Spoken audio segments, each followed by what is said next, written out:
Hey, hi everyone. My name is Pavan. And if you've seen my videos, you would by now know that I'm trying to record videos of questions which I think could get asked during interviews. And even if they don't, uh, these questions do help you with knowing some of the fundamentals, especially on the JavaScript side. So today, I'm going to implement promise all. I feel this kind of question tests you on knowledge of promises and also some of the fundamentals of JavaScript. So let's go about implementing this.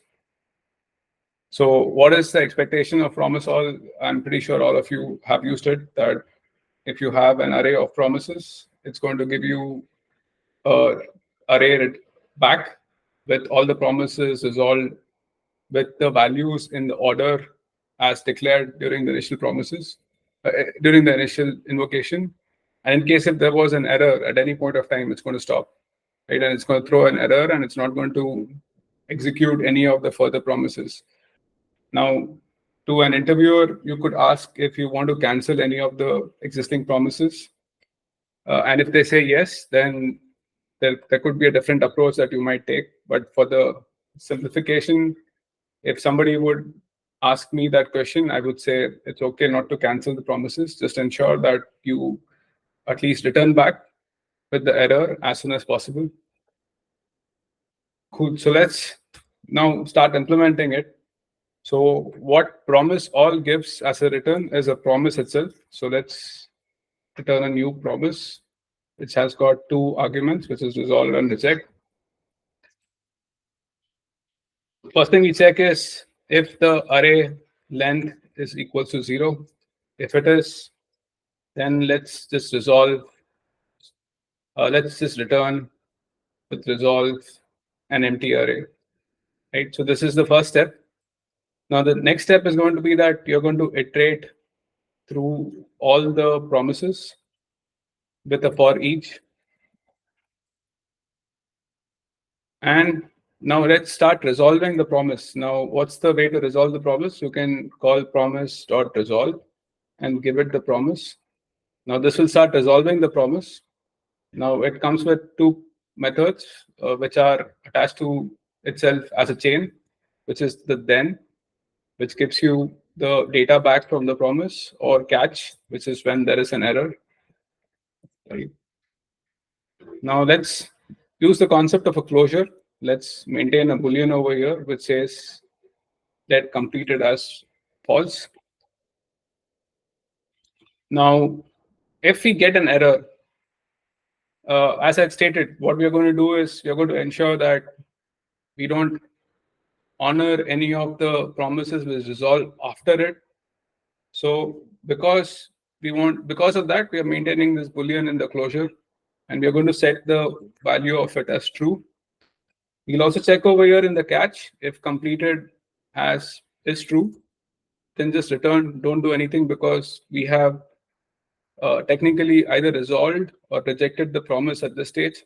So just don't do anything when we have the Boolean value of completed as true. And over here, let's reject it. So as soon as we get an error, we are going to reject the promise, which we are returning on the top. And we are going to toggle the value of the Boolean to true from false. Now, for successful promises, what we are going to do is maintain an array over here, which is the result, right? Because the output of it is going to be array. Let's also maintain a count of the promises that have got resolved. And I'll tell you why that's important.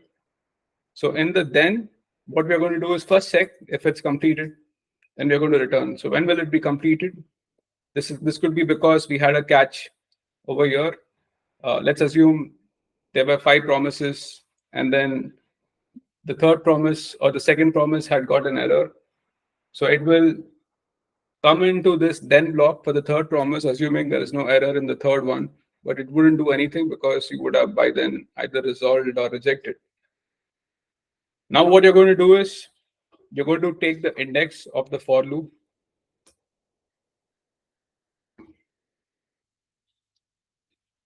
this is important. So in the array, remember that what I said, that the result has to be in the order of the array that was initially declared. Now, promises are asynchronous, which means that they rely on the callback queue, which technically means that they would not be executed in the same order as they're declared. So the second could resolve before the first could, and so on and so forth.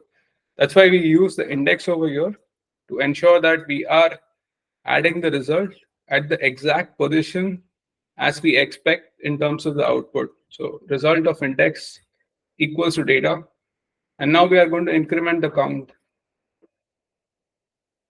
Now we'll check over here if the count is equal to the size of the array of promises that we got at the beginning. If yes, that means that we have resolved all the promises, and now we should resolve. We have resolved all the promises, and now we should resolve the final outer promise by giving it the array of the data. So over here, we would just go and say resolve, and we are going to pass it the array that we were maintaining on the top. Now, I think this should be the basic implementation for promiseAll. As I stated, you return a new promise, you check for the size of the array. If it's empty, you're going to return and resolve immediately. If not, you iterate through each of it, and you try resolving each of the promises. Subscribe to the then and the catch block. And when we get a catch, an error, just toggle your boolean to true, so that you don't anymore look into resolving or rejecting any of the promises which are executed after it. And in case of error, reject immediately. In case of resolve, if it's already completed, return, don't do anything. If not, insert the value in the array that you would maintain as a closure on the top into the exact index as defined during the declaration, and increment the count. And when you reach the end of it, which is when the count equals to the size of the promises that was applied to it, you're going to just resolve. Let's run this code.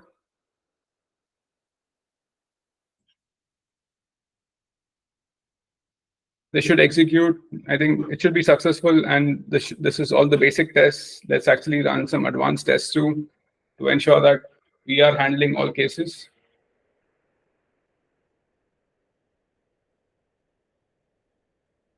Cool. But this is implementation for promiseAll. Thank you, folks. I'll keep creating videos. Hopefully, this is all helpful.